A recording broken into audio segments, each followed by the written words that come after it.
কি পাই কেবলাম।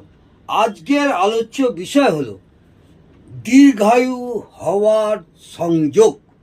দীর্ঘায়ু হওয়ার সংযোগ কিভাবে বিচার করবেন?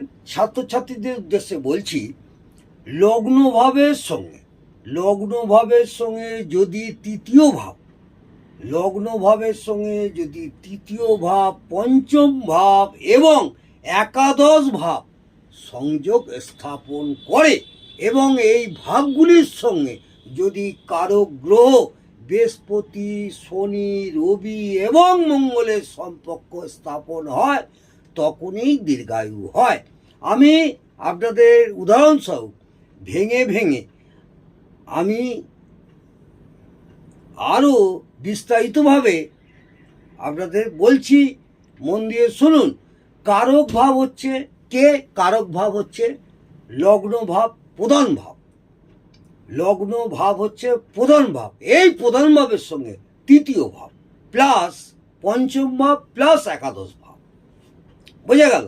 আবার বলি, কারক ভাবে কে কে? কারক ভাব হচ্ছে লগ্ন ভাব, প্রধান ভাব। লগ্ন হচ্ছে নিজে, এই লগ্ন ভাব প্লাস তৃতীয় ভাব প্লাস পঞ্চম ভাব প্লাস একাদশ ভাব।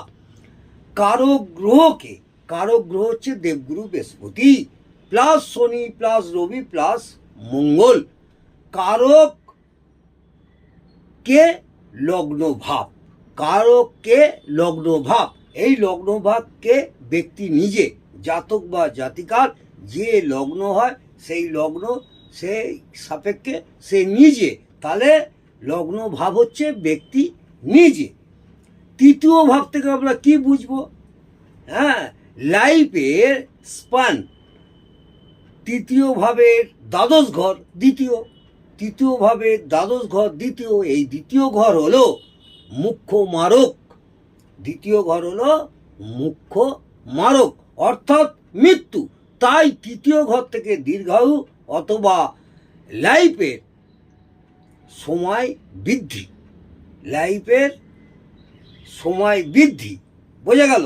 আবার বলি, তৃতীয় ভাব হচ্ছে লাইফের স্পান। তৃতীয় ভাবে দ্বাদশ ঘর কে হবে? গড়ে দেখুন। হ্যাঁ, লগ্ন সাপেক্ষে তৃতীয় ঘর, সেখান থেকে দ্বাদশ ঘর কে হবে? আপনার লগ্নের দ্বিতীয়।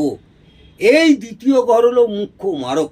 এই দ্বিতীয় ঘর হলো মুখ্য মারক, অর্থাৎ মৃত্যু।